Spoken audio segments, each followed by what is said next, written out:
आज का प्रत्येक व्यक्ति स्वयं को गुणवान समझता है, लेकिन यदि वो बारीकी से स्वयं की जांच करे और इस जीवन के रहस्य को समझे, अपने कार्मिक अकाउंट की जांच करे, अर्थात जो जो उसने कर्म किए हैं जीवन में पूर्व में, उसे बहुत अच्छे से समझे, तो उसे समझ में आएगा कि उसके अंदर बहुत सारे अवगुण हैं। और यदि कोई व्यक्ति किसी व्यक्ति के अवगुणों का जिक्र करता है तो वो व्यक्ति नाराज हो जाता है, दुखी हो जाता है, उदास हो जाता है, हाँ, एक दो से घृणा करने लगता है। जो व्यक्ति अवगुण बताता है उससे दुश्मनी करने लगता है। और जबकि जीवन का निर्माण गुण और अवगुण पर ही आधारित है। यदि आपके अंदर अवगुण है तो निश्चित रूप से आपको जमाने भर की परेशानियों का सामना करना पड़ता है। और यदि आप गुणवान हैं तो कोई परेशानी जीवन में नहीं आती है। और यदि वातावरण के हिसाब से, दुनिया के सरकमस्टांस के हिसाब से यदि कोई परिस्थिति खराब होती भी है तो वो महसूस नहीं होती है। क्यों? क्योंकि व्यक्ति अपने गुणों में स्थित रहता है। एक तो गुणवान बनना और दूसरा उन गुणों में सदा स्थित रहना, बरकरार रहना, अपने गुणों को किसी भी कारण से नहीं छोड़ना। हाँ, नहीं तो व्यक्ति क्या करता है, अपने गुणों को बहुत जल्दी छोड़ देता है। वास्तव में दुख का कारण गुणों को छोड़ना ही है। जो आज देवी देवताओं के चित्र काले दिखाए जाते हैं, बालाजी में देखो तो काली मूर्ति है, कृष्ण जी को देखो तो काली मूर्ति, रामचंद्र जी को देखो तो काली मूर्ति, वो वास्तव में अवगुण का प्रतीक है। और आज तो कलयुग में काले रंग को बिल्कुल बहुत वीआईपी समझते हैं। काले रंग को स्टेटस समझते हैं। ब्लैक कलर सबको बहुत प्यारा लगता है आजकल। हाँ, क्यों? क्योंकि अंदर में अवगुण रूपी कालापन भरा पड़ा है। इसलिए जैसे अंदर रहता है वैसे ही बाहर उसकी प्रवृत्ति रहती है। तो बाबा की वाणी यदि हम प्रतिदिन सुनते हैं और अपनी जांच करते हैं तो पता लगता है कि देखो कितने सारे अवगुण हैं।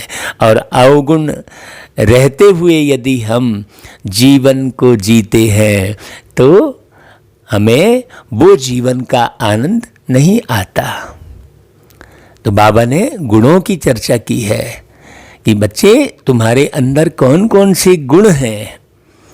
हाँ, शक्तियों की चर्चा की है कि बच्चे तुम्हारे अंदर कौन कौन सी शक्तियां हैं। हाँ, कई बच्चे शक्तिहीन हो जाते हैं। तो आइए आज हम प्यारे निराकार परमात्मा पारलौकिक पिता शिव बाबा की 8 अप्रैल की वाणी सुनते हैं। बाबा कहते, मीठे बच्चे तुम्हें फूल बन सबको सुख देना है। हाँ, फूल बनकर सबको सुख देना है। जैसे फूल, भाई फूलों का राजा कौन है? गुलाब। गुलाब कहाँ खिलता है? कांटों में खिलता है। तो फूल शब्द बाबा ने कहकर बहुत सारा ज्ञान सुना दिया। देखो, लोग तो दुनिया में बगीचे में जाकर फूलों को तोड़कर मूर्ति में चढ़ाना बहुत अच्छा कार्य समझते हैं, जबकि बाबा क्या कह रहे हैं कि बच्चे, तुम्हें स्वयं फूल बनना है, अर्थात फूलों के गुण धारण करना है, अर्थात कांटों में भी खिले रहना है, विपरीत परिस्थिति में भी मुरझाना नहीं है। और फूलों की क्या विशेषता होती है? फूलों में खुशबू आती रहती है। हाँ, तो हमारे अंदर भी गुणों की खुशबू महसूस हो सबको, हमारा बहुत अच्छा व्यवहार मालूम पड़े। हाँ, नहीं तो कई जो है दिखावे के लिए भी मीठा व्यवहार करते हैं। इसलिए लोगों ने कह दिया है कि लंबा टीका मधुरी वाणी दगेबाज की यही निशानी, ऐसा लोगों ने कह दिया है। तो अब क्या हो गया कि भाई मधुर वाणी बोलने वाला दगेबाज होता है, ऐसा उल्टा ज्ञान दुनिया में प्रचारित किया गया है। लंबा टीका, भाई आत्मस्मृति का तिलक लगाया है, तो ऐसा ज्ञान लोगों ने प्रचारित कर दिया है। क्यों? क्योंकि बहुत लोग मधुर बोलकर, मीठा बोलकर ठग लेते हैं। अच्छा व्यवहार करके और लूट लेते हैं हर किस्म से। कोई धन लूट लेता है, कोई इज्जत लूट लेता है। तो इसलिए बाबा बहुत बारीकी बात कर रहे हैं। भाई हम अपने गुणों को बिल्कुल ओरिजिनल स्वरूप में प्रस्तुत करें, ऐसा नहीं दिखावटी मीठा बोल रहे हैं, अंदर बाहर एक जैसे। क्यों? क्योंकि फूलों की जो खुशबू रहती है वो पूरे फूल में समाई हुई होती है। ऐसे नहीं कि बाहर बाहर खुशबू आ रही है, अंदर से बदबू आ रही है। उसके अंदर जो खुशबू है वो बिल्कुल समाई हुई रहती है। ऐसे ही हम अंदर बाहर एक जैसे गुणों को प्रस्तुत करें। हाँ, ऐसा नहीं कि हम बाहर में गुणवान दिखाई दे रहे हैं और अंदर में हम मैल रखे हुए हैं। हम सबके सामने में बिल्कुल पवित्र दिख रहे हैं, दृष्टिवृत्ति सही दिखाई दे रही है, लेकिन एकांत में अकेले में जाकर हम गलत कर्म कर रहे हैं पीठ पीछे।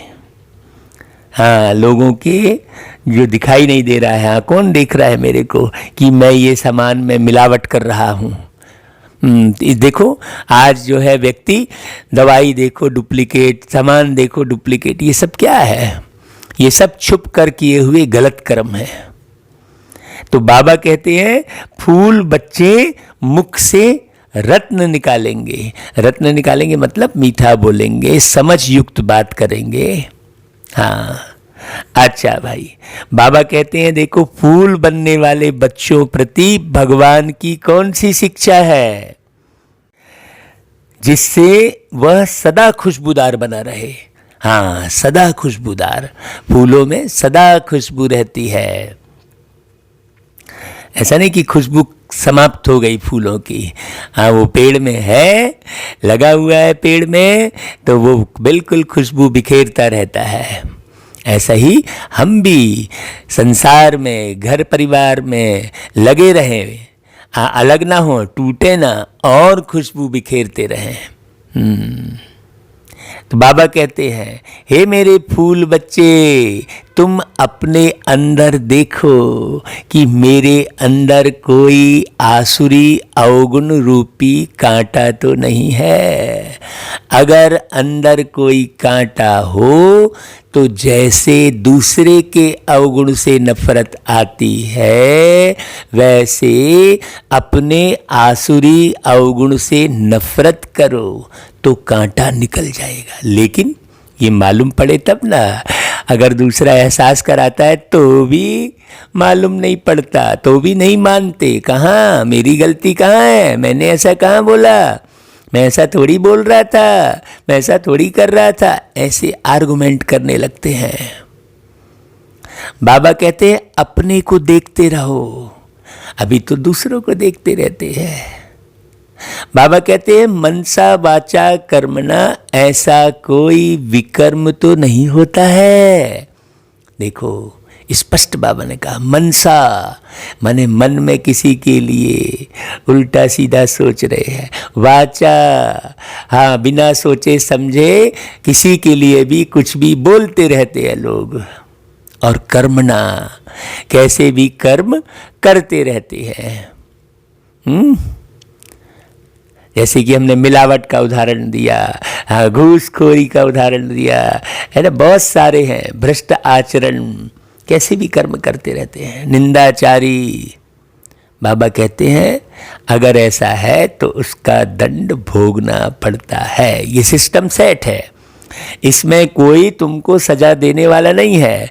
हाँ तुम गलत कर्म करोगे तो बीमार पड़ोगे, बेईमानी करोगे तो बीमार पड़ोगे, गरीबी देखना पड़ेगी, हाँ तुम्हारे संस्कार ही खराब हो जाएंगे। वास्तव में गरीबी के वो देखनी पड़ती है, संस्कारों के कारण, अवगुणों के कारण गरीबी देखनी पड़ती है। अब एक रिक्शा वाला है, वो 500,000 रुपये प्रतिदिन कमा रहा है, लेकिन उसके अवगुण कौन से हैं, उसको आदत कौन सी लगी है, शराब पीने की, तो वो बहुत सारा पैसा शराब में उड़ा देता है। ऐसे बुरी आदतें पड़ी हुई है तो गरीब है। तो बाबा आकर अमीर बनाते हैं, मतलब सब आदतों को सुधारते हैं, एक एक बारीक बात पढ़ाते हैं। अभी तो आप कथा कहानी सुनने पड़े हो, मनोरंजन में लगे हो, हाँ कहाँ से कौन सी अच्छी बात चुटकुले वाली सुनने मिल जाए तो हा हा हा हा हो जाए, हंसी हो जाए, कोई नाते रिश्तेदार मिल जाए तो मन बहल जाए, इसी चक्कर में लगे हैं। कितना पैसा किसी का मिल जाए, फोकट में कमाई मिल जाए, फोकट में खाना मिल जाए, इसी फिराक में लोग लगे रहते हैं। इसलिए देखना भंडारे में भीड़ खूब इकट्ठी आ जाएगी, और जब ज्ञान सुनाने की बात, गुण अवगुण को जांच करने की बात आएगी तो वहाँ एक आदमी खड़ा नहीं होता। और फोकट के फिल्म देखने में 3 घंटे लग जाते हैं। अब वो 3-4 घंटे का समय कहाँ से निकाला भाई? फिर इस ज्ञान को सुनने के लिए लोग कहेंगे नहीं मेरे पास समय नहीं है, क्या करे। और वो 3 घंटे पिक्चर देखने का समय किसको मिल जाता है? पूरी स्टोरी सुना देंगे। वो समाचार सुनने का समय किसको मिलता है भाई? बड़ी गहरी बात है। ओम शांति। रूहानी बच्चों प्रति ये सब बातें कौन सुना रहे हैं? रूहानी बाप बैठ समझा रहे हैं। इस समय यह रावण राज्य होने कारण मनुष्य सब हैं देह अभिमानी। हाँ ये सारी जितनी भी विकृति है वो किसके कारण है? स्वयं को देह समझने के कारण। मूल बात बताई, इसलिए उन्हों को जंगल का कांटा कहा जाता है। यह कौन समझा रहे हैं भाई? बेहद का बाप। अब यहाँ पर तुम्हें देखो कितनी बारीक बात है। बार बार बाबा कहते हैं ये तुम्हें स्मृति में रहनी चाहिए कि ये बात कौन तुमको समझा रहे हैं, नहीं तो फिर तुम्हें देह का भान आ जाए, फिर तुम किसी की महिमा गाने शुरू कर देते हो और उसी का चित्र लगाना शुरू कर दिए। हाँ 2 लाइन किसी ने अच्छी नहीं बताई, तुमने अपने डीपी में जो उसी का चित्र लगा रहे हो और चित्र बदलते चले जाते हो।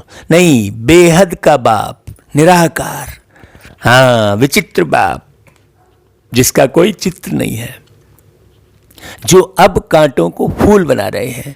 कहाँ कहाँ माया ऐसी है जो फूल बनते बनते फट से फिर कांटा बना देती है। माया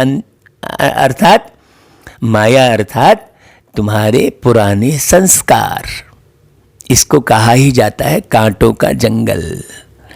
हाँ कहते हैं ना भाई कि भगवान ने फूलों का बगीचा बनाया, तो कौन से फूलों का बगीचा बनाया? ये वाले फूल थोड़ी। हाँ इसमें अनेक प्रकार के जानवर मिसल मनुष्य रहते हैं। किसमें? ये कलयुगी दुनिया में है मनुष्य, परंतु 1-2 में जानवरों मिसल लड़ते झगड़ते रहते हैं। घर घर में झगड़ा लगा हुआ पड़ा है, विषय सागर में ही सब पड़े रहते हैं। छी दुनिया, यह सारी दुनिया बड़ा भारी विष का सागर है, जिसमें मनुष्य गोते खा रहे हैं। इसको ही पतित भ्रष्टाचारी दुनिया कहा जाता है। तो बाबा अभी की दुनिया का स्पष्ट वर्णन कर रहे हैं, हमको बहुत गहरे से सुनना है। बाबा कह रहे हैं देखो अभी तुम कांटों से फूल बन रहे हो। भाई बाप को बागवान भी कहा जाता है ना, तो वो बागवान कौन से फूल बनाता है, ये बड़ी गहरी समझने की बात है। बाप बैठ समझाते हैं, गीता में है ज्ञान की बातें, और फिर मनुष्यों की चलन कैसी है वह भागवत में वर्णन है कहानी के रूप में।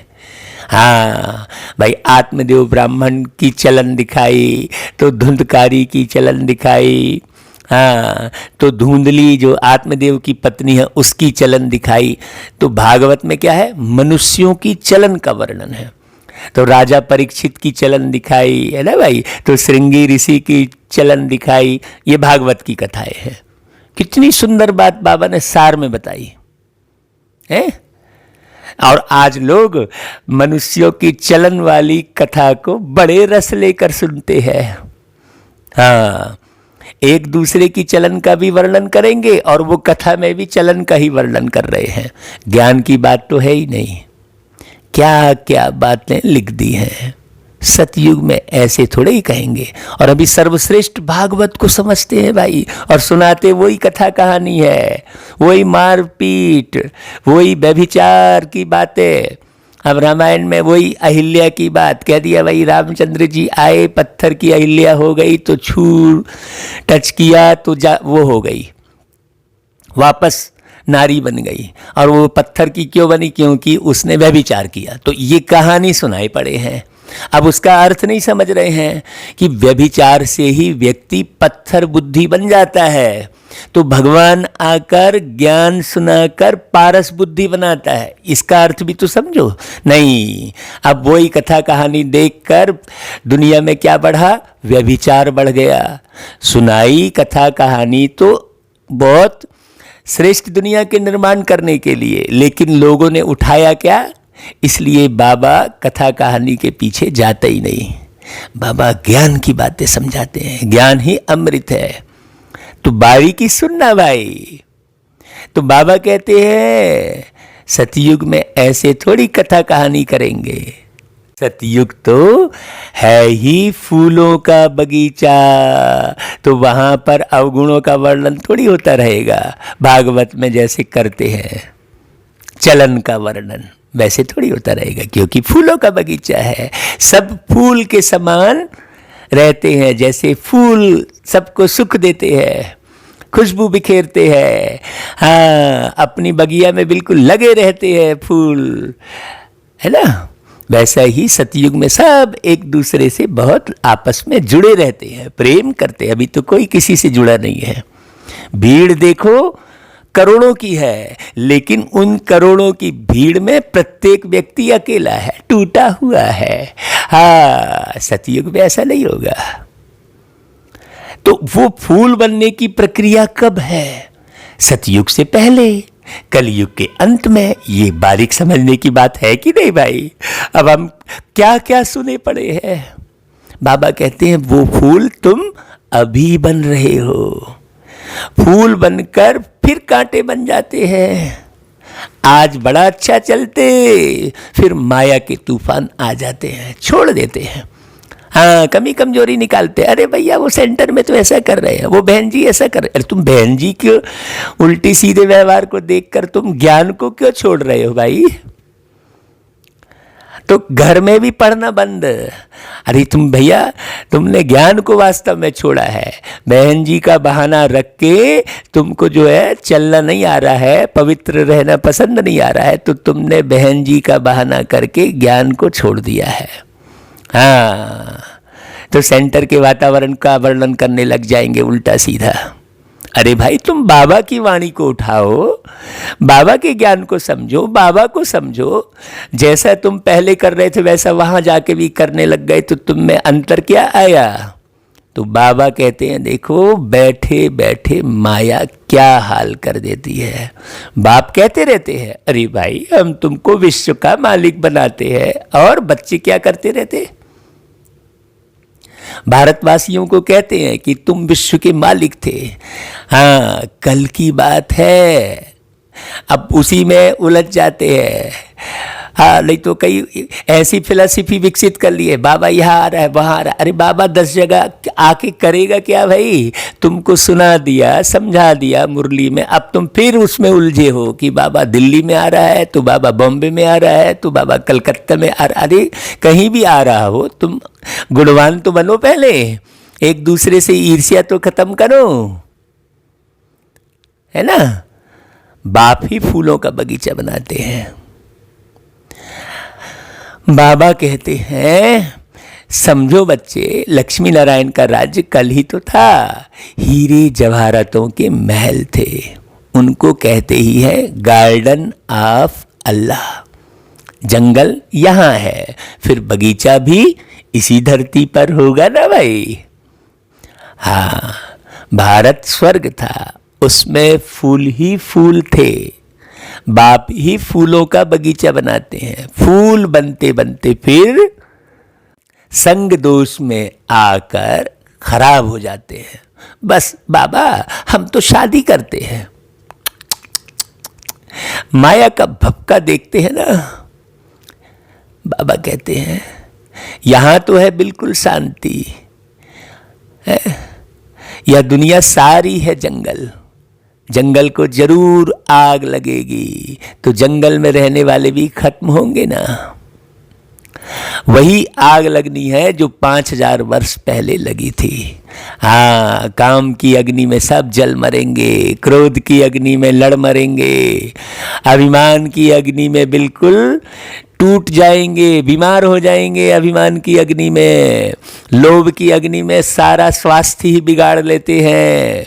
हाँ, मोह की अग्नि में फंसे रहते हैं, उलझे रहते हैं। बड़ी बारीक बात है, जिसका नाम महाभारत लड़ाई रख दिया है। देखो, एटॉमिक बॉम्ब्स की लड़ाई तो पहले यादवों की ही लगती है, वह भी गायन है। साइंस से मिसाइल बनाए हैं, अब काहे के लिए? देखो, मिसाइल की आवश्यकता क्या थी भाई? जरूरत थी?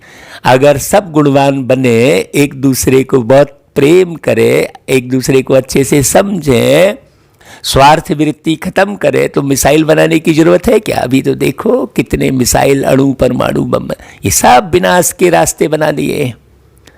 अब उसी को शास्त्रों में कहानी बना दी। बाप बच्चों को समझाते हैं ऐसे कोई पेट से थोड़े ही मूसल आदि निकल सकते हैं। अभी तुम देखते हो साइंस द्वारा कितने बॉम्ब्स आदि बनाते हैं। सिर्फ 2 बम ही लगाए तो कितने शहर खत्म हो गए, कितने आदमी मरे, लाखों मरे होंगे। अब इस इतने बड़े जंगल में करोड़ों मनुष्य रहते हैं, इनको आग तो लगनी ही है। अब बारीक बात है, बाबा जंगल किसको कह रहे हैं, कांटा किसको कह रहे हैं, फूलों का बगीचा किसको कह रहे हैं, ये सब बारीक बात समझने की है। शिव बाबा समझाते हैं। भाई बाप तो फिर भी रहम दिल है, सब उल्टा सीधा काम करते, लेकिन बाबा कितने प्यार से पढ़ा रहे, बच्चे सुधर जाओ। बाप को तो सबका कल्याण करना है, फिर भी जाएंगे कहाँ? देखेंगे बरोबर आग लगती है तो फिर भी बाप की शरण लेंगे ना। बाप है सर्व का सद्गति दाता, पुनर्जन्म रहित। तुम्हें तो जन्म लेने की इच्छा होती है, तब तो जन्म लिए हो भाई। हाँ, उनको फिर सर्वव्यापी कह देते हैं भगवान को। अभी तुम हो संगम युगी, तुम्हारी बुद्धि में सारा ज्ञान है, मित्र संबंधियों आदि के साथ भी तोड़ निभाना है। उनमें है आसुरी गुण और तुम्हारे में है दैवी गुण, तो अब तोड़ निभाना है का अर्थ यहाँ पर क्या हुआ? देखो, बाबा ने कहा तोड़ निभाना है, उसके बाद कौन सी लाइन बोली कि उनमें है आसुरी गुण और तुम्हारे में है दैवी गुण। मतलब अब तुम्हें अवगुण उनके नहीं देखना है और उनके अंदर दैवी गुण भरना है। हाँ, नाते रिश्तेदारों के साथ रहना है, लेकिन उनके अंदर दैवी गुण भरने का पुरुषार्थ करना है, ऐसे छोड़ नहीं देना है। तुम्हारा काम है औरों को भी यही सिखलाना।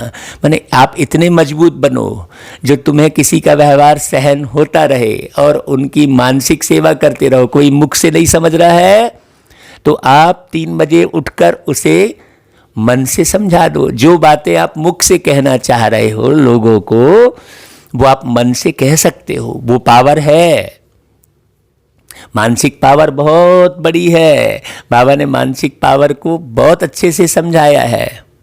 बाबा कहते हैं मंत्र देते रहो। मंत्र देते रहो मतलब मानसिक सकाश देते रहो, उनको वो बात समझाते रहो जो बात तुम्हें समझानी है। मान लो तुम्हारा पति ज्ञान में नहीं चल रहा है, तुम्हारा चाचा ज्ञान में नहीं चल रहा है, मामा नहीं चल रहा है, बेटा नहीं चल रहा है, तो उन सब को मानसिक रूप से समझाते रहो। तुमको लगता है कि यार मैं इनको बता दूं तो बोल के तुमसे नहीं सुन रहे हैं, नहीं समझ रहे हैं, तो उनके सीधे मन को पकड़ो। हाँ, मन से उनको वो बात समझाओ। मेहनत करना पड़ेगा ना, इसलिए बाबा ने ऊपर में कहा ना भाई मनसा वाचा कर्मणा। तो जो तुम बोलकर समझाना चाह रहे हो उसे एक किनारे बैठकर सामने उसे समझकर उसको मन से समझाओ। तुम्हारा काम है औरों को भी यही सिखलाना है ना भाई। भाई प्रदर्शनी द्वारा तुम कितना समझाते हो कि भारतवासियों के 84 जन्म पूरे हुए हैं, अब बाप आए हैं मनुष्य से देवता बनाने, अर्थात नरकवासी मनुष्यों को स्वर्गवासी बनाते हैं। देवता स्वर्ग में रहते हैं, अभी अपने को आसुरी गुणों से नफरत आती है, अपने को देखा जाता है हम दैवी गुणों वाले बने हैं। हाँ, मनसा वाचा कर्मणा मतलब मेरे कर्म से लोगों को दैवी गुण दिखाई दे रहे हैं। हम केवल बोल ही बोल रहे हैं, प्रदर्शनी ही सुना रहे हैं, दिखा रहे हैं, बस नहीं, हमारे में कोई अवगुण तो नहीं है, ऐसा चेक करना। मनसा वाचा कर्मणा, हमने ऐसा कर्म तो नहीं किया जो आसुरी काम हो। हाँ, हम कांटों को फूल बनाने का धंधा करते हैं व नहीं, ये होना लगा है। हाँ भाई, जब खुद फूल बनेगा तब कांटों को फूल बनाने का धंधा करेगा। हाँ, लेकिन जब खुद ही फूल नहीं बनाया तो एक को भी नहीं बनाएगा। भाई आज जो मुरली रिकॉर्ड कर रहे हैं, एक एक बात को गहरे से समझा रहे हैं, तो अंदर में एक ओना है ना, यही तो धंधा है ना भाई, कांटों को फूल बनाना है। हमको बाबा याद आते हैं, मधुबन की धरनी सजाकर कहाँ छुप गए तुम बाबा, कांटों को फूल बनाकर कहाँ छुप गए तुम बाबा। ऐसा गीत सुनते हैं तो बाबा की याद आती है। कितना मीठा बाबा, कितनी मीठी बातें सुनाकर कितना मीठा बना रहा है हमको। बाबा है बागवान और तुम ब्रह्मा कुमार कुमारियां हो माली। किस्म किस्म के माली भी होते हैं। कोई तो अनाड़ी है जो किसको आप समान नहीं बना सकते। कई ऐसे माली होते हैं जो बगीचे को पूरा स्वाहा कर देते हैं। कोई तो अनाड़ी है। प्रदर्शनी में बागवान तो नहीं जाएंगे ना भाई, माली जाएंगे ना। यह माली भी शिव बाबा के साथ है, ब्रह्मा बाबा, इसलिए यह भी नहीं जा सकता क्योंकि बाबा के साथ है। तो जाना किसको पड़े, सोचने की बात है। तुम माली जाते हो सर्विस करने के लिए, अच्छे अच्छे मालियों को ही बुलाते हैं। हाँ, अभी देखो माली बने हो क्या, तुमको कोई बुला रहा है क्या, आओ भाई ज्ञान सुनाओ, अच्छे से समझाओ। बाबा भी कहते हैं अनाड़ियों को ना बुलाओ। हाँ, अब क्या है, भपके में आ गए, खूब टीवी में देखा बुला लिए। हाँ, देखा कि अरे यार ये तो आश्रम में रहता है। अरे भाई ऐसा थोड़ी है कि आश्रम में रहता है तो वो बहुत अच्छा है। बाबा कहते हैं अनाड़ियों को ना बुलाओ। बाबा नाम नहीं बतलाते हैं, तुमको समझना है।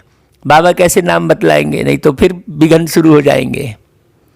बाबा कहते हैं 3rd क्लास माली भी है ना, अभी हमको समझना है भाई। 3rd क्लास माली है, स्पष्ट इशारे दे रहे बाबा। बागवान प्यार उनको करेंगे जो अच्छे अच्छे फूल बनाकर दिखाएंगे। हाँ, ऐसा नहीं खुद बन गए, हाँ हम तो बन गए हैं, हम तो समझ गए हैं। बाबा कहते हैं जो अच्छे अच्छे फूल बनाकर दिखाएंगे उस पर बागवान खुश भी होगा। मुख से सदैव रत्न ही निकालते रहते हैं, कोई रत्न के बदले पत्थर निकालेंगे तो बाबा क्या कहेंगे। बाबा कहते हैं देखो शिव पर अक के फूल भी चढ़ाते हैं ना, तो बाबा क्या करेंगे। तो कोई ऐसे भी चढ़ते हैं ना, अक के फूल चढ़ते हैं ना, तो शिव बाबा की बगिया में अक के फूल भी तो है ना, तो हमें परखना है। इसलिए संडे की मुरली में बाबा ने परखने की शक्ति और निर्णय करने की शक्ति का वर्णन किया था। तो मुरली हम जितना सुनेंगे और बारीकी से सुनेंगे तो समझ में आएगी। बाबा कहते हैं ऐसे अक के फूल भी चढ़ते हैं, देखो चलन कैसी है, कांटे भी चढ़ते हैं, चढ़कर फिर जंगल में चले जाते हैं। सतो प्रधान बदले और ही तमो प्रधान बनते जाते हैं, सतो प्रधान बनने के बदले। उनकी फिर क्या गति होती है। हाँ, बाबा को चिंता होती है, क्या गति होगी ऐसे बच्चों की। बाप कहते हैं मैं एक तो निष्कामी हूं, दूसरा परोपकारी हूं, पर उपकार करता हूं। भारतवासियों पर जो हमारी ग्लानि करते हैं उन पर उपकार करता हूं। अब दुनिया में तो एक लाइन बोलते हैं, पर उपकार कुशल बहु तेरे, ऐसा कहते हैं। जो पर उपकार करते हैं, हाँ, उनके अंदर बहुत कुशलता आ जाती है। बाप कहते हैं मैं इस समय ही आकर स्वर्ग की स्थापना करता हूं। स्पष्ट सुन लीजिए भाई, इस दुनिया में कोई भी मनुष्य ऐसा नहीं बोल सकता कि मैं इस समय ही आकर स्वर्ग की स्थापना करता हूं। तो ये वाणी से आपको समझ में आ जाना चाहिए कि ये पूरी वाणी प्यारे बाबा चला रहे हैं, परमात्मा बात कर रहे हैं। किसको कहो स्वर्ग चलो, तो कहते हैं स्वर्ग में तो हम यहां हैं ना। अरे भाई, स्वर्ग होता है सतयुग में। यहां तुम झूठ बोल रहे हो, गफलत कर रहे हो, मिलावट कर रहे हो, एक दूसरे को दुख दे रहे हो। आज बीमारियां क्यों बढ़ी है इतनी, और कहते हैं हम सतयुग में हैं। उल्टा सीधा बेईमानी करके लूट के, हाँ, 1 रुपए के माल को हजारों रुपया में बेच के और भौतिक सुख साधन इकट्ठा कर लिया और कहते हैं हम सतयुग में हैं, हम तो स्वर्ग में हैं। बाबा कहता है कलयुग में फिर स्वर्ग कहाँ से आया भाई। हाँ, कई कहेंगे भैया वो शिमला जो है भारत का स्वर्ग है, वो कश्मीर जो है भारत का स्वर्ग है, तो प्रकृति को स्वर्ग समझ लेते हैं। तो स्वर्ग की परिभाषा भी बाबा ने बहुत अच्छे से बताई है। मनुष्यों को पता ही नहीं है कि स्वर्ग कहाँ होता है। स्वर्ग आसमान में समझते हैं कई तो, हाँ ऊपर में है भाई। देलवाड़ा मंदिर में भी स्वर्ग ऊपर में दिखाया है, नीचे तपस्या कर रहे हैं, तो ये ऊंची अवस्था की बात है। तो मनुष्य भी इसलिए कह देते फलाना स्वर्ग पधारा। अरे भाई स्वर्ग कहाँ है, सबके लिए कह देते स्वर्गवासी हुआ। यह है ही विषय सागर, बुद्धि काम ही नहीं करती है, विषय विकारों में डूबी हुई है। क्षीर सागर विष्णुपुरी को कहा जाता है। विष्णु जी को क्षीर सागर में बिल्कुल आराम से बैठे दिखाया है। अब लोग समझते ही नहीं है भाई कहाँ है वो क्षीर सागर। वो आसमान में दिखा दे रहे, तो आसमान में कहाँ से सागर आ गया भाई। सागर भी मान लो दिखाएंगे तो वो धरती पर ही तो है। तब कौन सा ऐसा सागर है भाई जहां विष्णु जी ऐसे बैठे हैं। सोचने की बात है। अब उसके आध्यात्मिक अर्थ को समझाने बैठते हैं तो बोलते नहीं यार आप लोग तो बस सबकी बुराई करते हो। अरे बुराई थोड़ी कर रहे हैं भाई, क्षीर सागर को भी तो समझने की जरूरत है। उन्होंने फिर पूजा के लिए एक बड़ा तालाब बनाया, उसमें विष्णु को बिठाया, सोचने की बात है। अभी तुम बच्चे स्वर्ग में जाने की तैयारी कर रहे हो।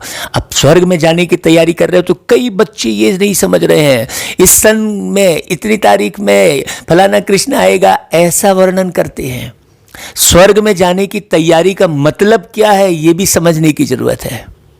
हाँ, जब एक रंच मात्र भी हमारे अंदर किसी भी किस्म का वर्ग भेद ना हो, हम हमेशा स्व में स्थित रहें, स्वयं को मजबूत बनाते रहें, स्वयं को दिव्य बनाते रहें, स्वयं को गुणवान बनाते रहें, तब तो ऊंची अवस्था बनाते रहें। बस जब ऊंची अवस्था वाले लोग बहुत सारे हो जाएंगे तो स्वर्ग की शुरुआत हो जाएगी। बस इतनी सी तो बात है। अब उसमें तारीख गिनने की क्या जरूरत है भाई कि फलाने तारीख को ये होगा वो होगा, उसमें पढ़ने की क्या जरूरत है। बाबा कई बार मना किए, लेकिन बाबा सही में बाबा कहते हैं अभी तुम स्वर्ग में जाने की तैयारी करो जहां दूध की नदियां होंगी। दूध की नदियां होंगी मतलब क्या, गाय के थन से पूरा दूध बहता रहेगा क्या? दूध की नदियां होंगी का मतलब क्या हुआ कि सारे मनुष्य बिल्कुल स्वच्छ पवित्र सफेद होंगे। हाँ, है ना भाई, सब बातों में पारंगत होंगे, उनसे चाहे जो करा लो, जैसे दूध से चाहे जो बना लो, ऑलराउंडर होंगे। इसलिए बाबा यहां पर कहता है बच्चे ऑलराउंड पार्टधारी बनो, किसी में अभिमान नहीं होगा। हाँ, तो दूध की नदियां होंगी का अर्थ भी समझो। अभी तुम बच्चे फूल बनते जाओ, बस ऐसी कोई चलन कभी नहीं चल रही है जो कोई कहे यह तो कांटा है। हमेशा फूल बनने के लिए पुरुषार्थ करते रहो। हाँ, केवल वाणी चलाने से फूल बन गए ऐसा नहीं है। अपना व्यवहार भी वैसा बनाओ, अपने जीवन को ऐसा बनाओ। क्यों? क्योंकि माया कांटा बना देती है। हाँ, इसलिए अपनी बहुत बहुत संभाल करनी है। ये सब बारीकियां हैं। बाप कहते हैं गृहस्थ व्यवहार में रहते कमल फूल समान पवित्र बनना है। बागवान बाबा कांटों से फूल बनाने आए हैं। हाँ, कई जो हैं आकर्षित होकर घर गृहस्थी छोड़ने की बात सोचने लगते हैं, विचलित होते हैं, तो बाबा कह रहे हैं बच्चे मैं तुम्हारे साथ तुम्हारे घर में ही हूं। देखो हम फूल बने हैं, फूलों को ही सर्विस के लिए जहां तहां बुलाते हैं। हाँ, जो अच्छे अच्छे फूल होंगे भाई उनको ही मंदिर में चढ़ाते हैं ना भाई। हाँ, तो सर्विस में बुलाते हैं। बाबा गुलाब का फूल भेजो, दिखाई तो पड़ता है ना कौन कौन सा फूल है। भाई गृहस्थ में रहने वाले को कमल फूल बोलेंगे, है ना भाई। हाँ, बाप कहते हैं मैं आता ही हूं तुमको राजयोग सिखलाने। हाँ, गुलाब फूल बना दे, गुलाब फूल की बात कही फिर राजयोग की बात कही। देखो बाबा एक बात दूसरे से बिल्कुल बहुत अच्छी कनेक्टेड रहती है बाबा की। यह है ही सत्यनारायण की कथा। अब तुम कथा शब्द बोलते हो तो बाबा को भी बोलना होता है। सत्य प्रजा की नहीं है, सत्य नारायण की कथा है। देखो बाबा कितनी गहरी बात बोल रहे हैं। राजा रानी बनेंगे तो प्रजा भी अंडरस्टूड बनेगी ही। हाँ, अभी तुम समझते हो राजा रानी तथा प्रजा कैसे नंबरवार बनती है। गरीब जिनके पास 2-5 रुपया भी नहीं बचता है वह क्या देंगे, उनको भी उतना मिलता है। चावल मुट्ठी का गायन है। जितना 1000 देने वाले को मिलता है, सबसे ज्यादा भारत गरीब है। किसको भी याद नहीं है कि हम भारतवासी स्वर्गवासी थे। देवताओं की महिमा भी गाते हैं परंतु समझ नहीं सकते। जैसे मेंढक ट्रां ट्रां करते हैं, बुलबुल आवाज कितना मीठा करती है, अर्थ कुछ नहीं। देखो दोनों बातें हैं। हाँ, आजकल गीता सुनाने वाले कितने हैं, माताएं भी निकली हैं। गीता से कौन सा धर्म स्थापन हुआ यह कुछ भी नहीं जानते हैं। हाँ, थोड़ी रिद्धि सिद्धि कोई ने दिखाई तो बस समझेंगे यह भगवान है। गाते हैं पतित पावन, तो पतित है ना, बाप कहते हैं विकार में जाना यह नंबर 1 पतितपना है। यह सारी दुनिया पतित है, सब पुकारते हैं हे पतित पावन आओ। अब उनको आना है, वह गंगा स्नान करने से पावन बनना है। सोचने की बात है, बाप को मनुष्य से देवता बनाने के लिए कितनी मेहनत करनी पड़ती है। अब हम किसी को बोलते भैया सेवा के लिए कुछ युक्ति निकालो, तो वो फंसा है अपने नाते रिश्तेदार में, फंसा है अपने व्यापार में, फंसा है अपने शौक में। वो कहेगा मुझे क्या मिलेगा, बताओ भला कैसे निर्माण होगा। कोई शौक में फंसा है, कोई उलझन में फंसा है। बाबा कहते हैं देखो कितनी मेहनत है। बाप कहते हैं मुझे याद करो तो तुम कांटे से फूल बन जाएंगे, मुख से कभी पत्थर नहीं निकालो, फूल बनो। यह भी पढ़ाई है ना। चलते चलते ग्रहचारी बैठ जाती है तो फेल हो जाते हैं, तो एक एक शब्द का इशारा बाबा दे रहे हैं ताकि ग्रहचारी ना बैठे। अपने शौक को भूलो। हाँ, बाबा कहते हैं होपफुल से फिर होपलेस हो जाते हैं। फिर कहते हैं हम बाबा के पास जाए, इंद्र की सभा में गंदे थोड़े ही आ सकते हैं। यह इंद्र सभा है ना, जहां पर कर्मेंद्रियों पर जीत हासिल करनी पड़ती है। अब तुम एक बार गिरे तो कितने चकनाचूर हो गए। ब्राह्मणी जो ले आती है उस पर भी बड़ी जवाबदारी है। अभी तो खूब मिलावट किए जा रहे हैं। विकार में गया तो ब्राह्मणी पर भी बोझ पड़ेगा, इसलिए संभाल कर किसको ले आना चाहिए। आगे चल तुम देखेंगे साधु संत आदि सब क्यू में खड़े हो जाएंगे। भीष्म पितामह आदि का नाम तो है ना भाई भक्ति में। हाँ, बहुत गहरी गहरी बातें बताते हैं बाबा। बाबा की ये मुरली बहुत पहले चली है, अभी तो कितने साधु संत आकर ज्ञान सुन चुके हैं, लेकिन अभी सेवा बहुत बहुत बाकी है। अभी ये मत समझ लेना क्या हमने खूब सेवा कर ली। बहुत सारे सेंटर खुल जाना सेवा नहीं है। हाँ, आपके 200-400 लोगों की क्लास मान लो हो रही है तो वो केवल सेवा नहीं है, उसमें फूल कितने हैं, कांटे कितने हैं, ये देखने की जरूरत है। हाँ, बाबा कहते हैं देखो बच्चों की बड़ी विशाल बुद्धि होनी चाहिए। तुम किसी को भी बता सकते हो भारत गार्डन ऑफ फ्लावर था, देवी देवताएं रहते थे। भाई उनके चित्र तो है ना भाई, अभी तो कांटे बन गए हैं। तुम्हारे में 5 विकार है ना। है भाई, रावण राज्य माना ही जंगल। बाप आकर कांटों को फूल बनाते हैं। ख्याल करना चाहिए, अभी हम गुलाब के फूल नहीं बने हैं तो जन्म जन्मांतर अक के ही फूल बनेंगे। हर एक को अपना कल्याण करना है, स्वदर्शन करना है, स्वचिंतन करना है, स्व परिवर्तन करना है। स्व हाँ, वो लोग स्वाहा स्वाहा करते हैं और यहाँ पर हमको स्व की ओर ही देखना है। बार बार हर सेकंड स्व की ओर देखना है। हाँ, शिव बाबा पर थोड़ी ही मेहरबानी करते हैं भाई। तुम तो स्व की ओर देखकर अपना ही कल्याण करोगे ना। स्व की ओर देखोगे तभी स्वर्ग बना पाओगे। मेहरबानी तो अपने पर करनी है, अब श्रीमत पर चलना है। बगीचे में कोई जाएंगे तो खुशबूदार फूलों को ही देखेंगे ना। हाँ, तो कितना खुशबूदार बनना है भाई, अक को थोड़े ही देखेंगे। बाबा कहते हैं देखो फ्लावर शो होता है ना, यह भी फ्लावर शो है। आहा, कितनी प्यारी बात बोले बाबा। ये संगम युग क्या है, ये फ्लावर शो है। खूब मेहनत करो अपने पर और फूल बनो। ऐसा नहीं मैं गीत गा लिए तो हमने 10,000 गीत लिख लिए या गा लिए तो हम फूल बन गए। नहीं, बारीकी है, बहुत बड़ा भारी इनाम मिलता है। बहुत फर्स्ट क्लास फूल बनना है। बड़ी मीठी चलन चाहिए। क्रोध के साथ बड़ा नम्र हो जाना चाहिए, क्रोधी के साथ।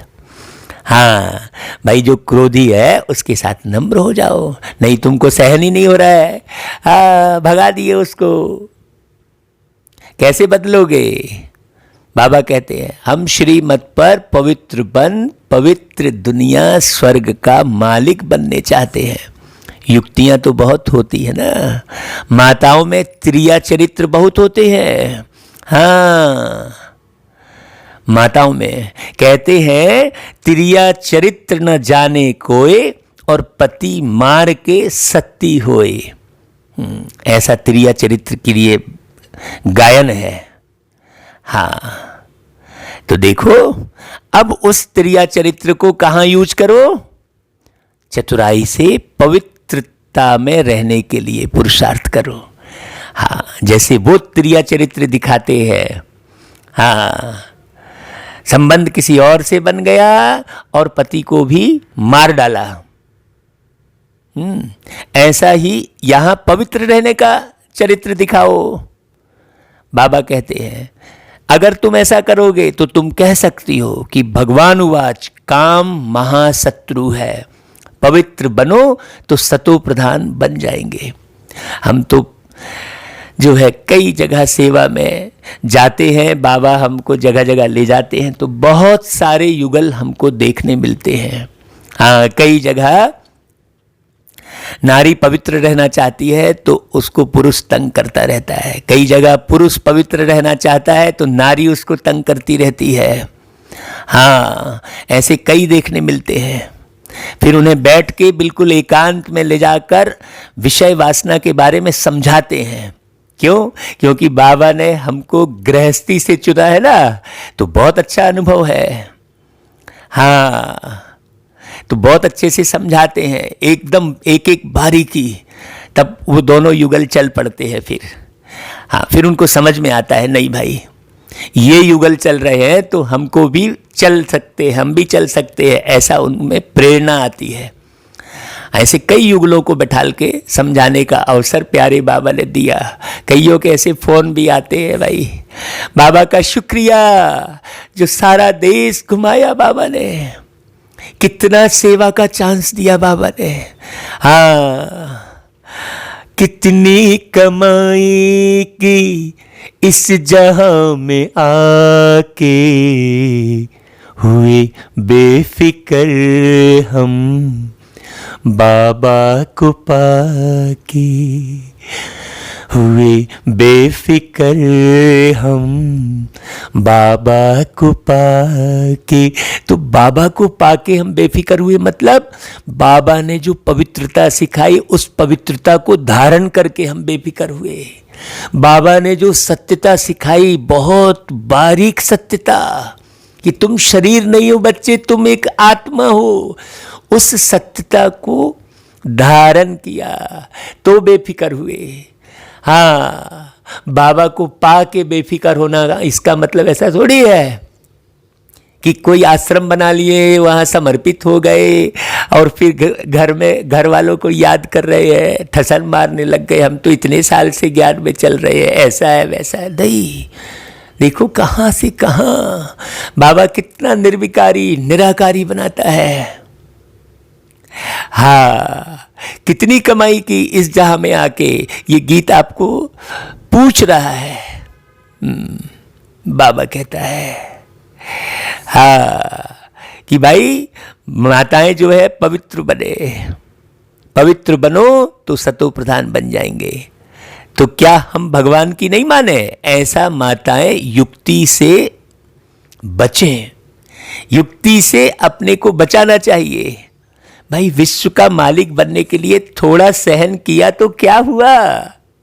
हाँ, अपने लिए तुम करते हो ना, वह राजाई के लिए लड़ते हैं, तुम अपने लिए सब कुछ करते हो। पुरुषार्थ करना चाहिए, कोई बहाना नहीं ढूंढना चाहिए कि मेरी तो तबीयत खराब है क्या करूं। बाबा कहता है अरे तुम बुखार में पड़े हो तो भी मुरली सुनो, समझो, स्वयं का निर्माण करो, और अच्छा अवसर मिल गया। हाँ, बाप को भूल जाने से ही गिरते हैं, प्यारे बाबा को मत भूलो, फिर शर्म आती है। देवता कैसे बनेंगे, छुपने लगते हैं। फिर बाबा की मुरली सुनने में वो लगन नहीं होती है, वो मगन अवस्था नहीं होती है। नहीं तो बाबा की मुरली का एक शब्द उड़ा दे, यदि अंदर से सच्चे हो, साफ हो, पवित्र हो, तो बाबा की मुरली का एक शब्द आपको उड़ा देगा। आपको ढेर ज्ञान सुनने की भी जरूरत नहीं पड़ेगी, ढेर गीत सुनने की जरूरत नहीं पड़ेगी, एक शब्द उड़ा देगा आपको, योग लग जाएगा, हल्के हो जाएंगे। अच्छा भाई, मीठे मीठे सिकिलदे बच्चों प्रति मात पिता बाप दादा का याद, प्यार और गुड मॉर्निंग। रूहानी बाप की रूहानी बच्चों को नमस्ते, और हम रूहानी बच्चों की रूहानी मात पिता बाप दादा को याद, प्यार, गुड मॉर्निंग और नमस्ते। कितने भाग्यवान हम, भगवान हमसे मिलने आते। कितनी खुशी होती है भाई, हाँ, कितने भाग्यशाली है हम। अच्छा भाई, धारणा के लिए सार सुना रहे हैं प्यारे बाबा, बहुत ध्यान से सुनना और इस सार को ही उठा लेना भैया। पहली पॉइंट, माया की ग्रहचारी से बचने के लिए मुख से सदैव ज्ञान रत्न निकालने हैं। हाँ, ज्ञान के अलावा कुछ नहीं। हम तो हर एक से पूछते हैं, भाई बताओ तुम्हारा ज्ञान में चलने का लक्ष्य क्या है, तुम क्या बनना चाहते हो, तुम कौन सी समय पर सतयुग में आओगे। पहले पहले दिन, पहली पहली तारीख को ही उतरने का, इस धरती पर आने का लक्ष्य रखा है कि नहीं? अगर ऐसा लक्ष्य रखा है तो संग दोष से अपनी संभाल रखनी है। हाँ, संग दोष, एक भी विचार दूषित वाले विचारों का संग नहीं करो। एक भी विचार, अंदर की बात है, बहुत गहरी बात है। स्थूल में भी अच्छा संग करो तो सूक्ष्म में भी अच्छा संग करो। हाँ, मीठी मीठी दादियाँ जो संपन्न बन के गई है, उनके चरित्र को खूब देखो। हाँ, ऐसा उन्होंने कैसा पुरुषार्थ किया, वैसा पुरुषार्थ हमको करना है। ऐसा नहीं दादी दादी रटने लग गए, पुण्यतिथि में ही बस अटक गए। नहीं, पुण्यतिथि मतलब हर एक तिथि, हर तारीख को पुण्य करो। ठीक है भैया। दूसरा, खुशबूदार फूल बनने के लिए अवगुणों को निकालते जाना है। अवगुण छुपे रहते हैं, 63 जन्म से अवगुण आत्मा में छुपे हैं। ऐसे मत समझना कि हाँ चलो मुरली सुन ली अब अवगुण निकल गया। ये बारीक पुरुषार्थ है। हाँ, बाबा ने मुरली में पूरा ऊपर डिटेल समझाई है कि क्रोधी के आगे भी आप नम्र हो। देखो इतने सहनशील बने हो कि नहीं। श्रीमत पर बहुत बहुत नम्र बनना है, बहुत नम्र बनना है। काम महाशत्रु से कभी भी हार नहीं खानी है। किसी भी कामना के वशीभूत होकर कोई भी चीज खरीद रहे हैं, वो काम की है नहीं है, लेकिन अपने शौक में खरीद के स्टॉक जमा किए हुए हैं, फिर सारी बुद्धि वहीं फंसी हुई है उस वस्तु में। हाँ, काम महाशत्रु मतलब कामना पर जीत हासिल करनी है। आवश्यकता के अनुसार जीवन जी सकते हो भाई, लेकिन कामना के अनुसार अगर जीवन जियोगे तो कभी सुख नहीं मिलेगा। युक्ति से स्वयं को बचाना है। देखो, एक एक सार का गहरा अर्थ है। बाबा फिर वरदान देते हैं भाई, सदा पावरफुल वृत्ति द्वारा बेहद की सेवा में तत्पर रहने वाले, हर हद की बातों से मुक्त भव। हाँ, हमेशा बेहद की सेवा में तत्पर रहो। हाँ, मन सारी आत्माओं को शांति बिखेरता रहे। सर्व आत्माओं को शांति आपके चलन से मिल रही है, आपकी वाणी से मिल रही है, आपकी दृष्टि से मिल रही है। ऐसा नहीं कि हम समय निकाल कर बैठ कर फिर कर रहे हैं, फिर दूसरे घंटे क्या करोगे, नहीं, निरंतर सदा की बात कही है। सदा पावरफुल वृत्ति, सदा, एक बार भी वृत्ति खराब ना हो।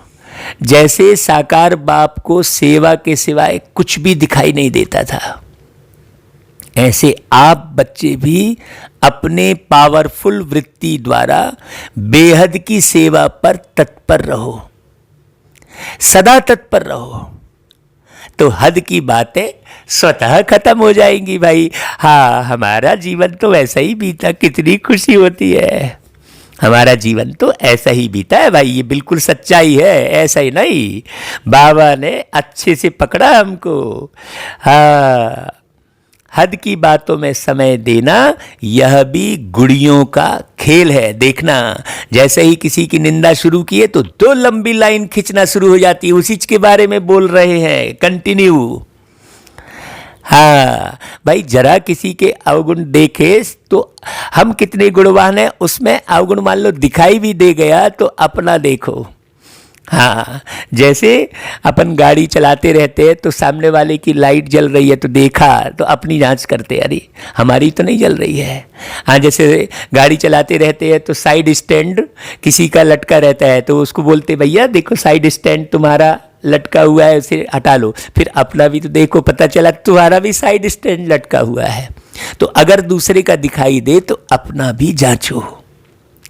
हाँ, तो हद की बातों में समय मत देना, यह भी गुड़ियों का खेल है, जिसमें समय और एनर्जी वेस्ट जाती है। अगर किसी की निंदा शुरू करते हो ना, तो हम देखते हैं बहुत सारे बाबा के बच्चों को बस उसी के बारे में बोलते पड़े हैं, घंटों उसी के बारे में सोच रहे हैं।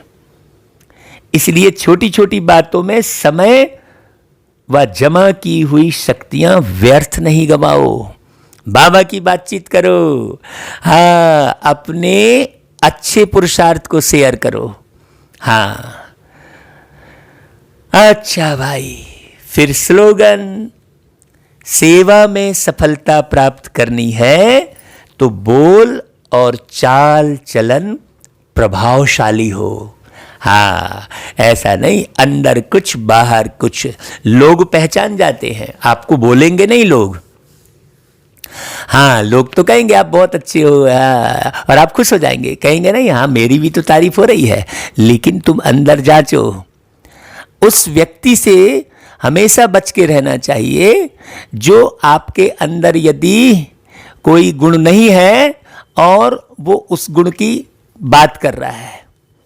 आपको तो मालूम है कि आपके अंदर क्या गुण है।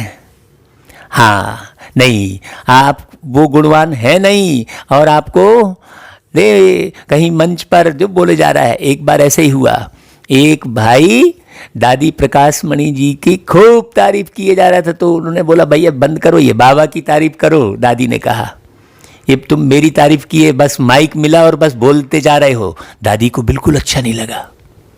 हाँ, दादी ने सीधा कह दिया कि तुम ये मेरी तारीफ में पूरे समय मत गंवाओ। बड़े मंच पर दादी ने सबके सामने कह दिया। क्यों? दादी जो है बहुत तीव्र पुरुषार्थी थी, स्वयं की जांच में रहती थी हमेशा। दादी प्रकाश मणि याद आती है दादी। हाँ, बाबा ने स्पष्ट कहा था कि तुम दादी को भी याद करोगे तो वो याद मेरे पास पहुंचेगी। क्यों? क्योंकि दादी प्यारे बाबा की याद में रहती थी। याद में रहना मतलब बाबा के गुणों को अपने जीवन में उतारना।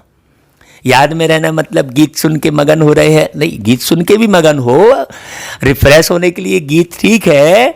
हाँ, ऐसा नहीं कि हम गीत की वो अवहेलना कर रहे हैं। हाँ, हम तो खुद ही गीत गाते हैं, लेकिन बारीकी से स्वयं का निर्माण करना अलग बात है। ये जो हमने दादी की बात बताई तो इसलिए बताई, ऐसा नहीं कि भाई हम दादी को ही याद करते बैठे हैं, ऐसा भी नहीं है। हमने गुणों को देखा और अपनी जांच की कि भाई वो गुण मुझ में है कि नहीं, मैं ब्रह्मा बाप समान बना हूं कि नहीं, प्यारे बाबा ब्रह्मा बाबा की तारीफ करते हैं, दादियों की करते हैं।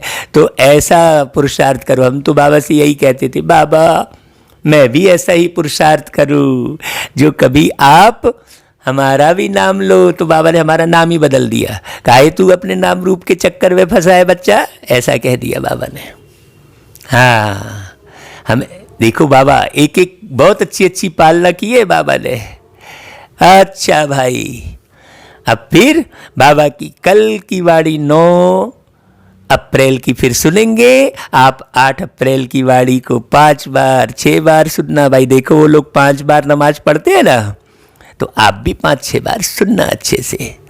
अच्छा भाई, ओम शांति, ओम शांति।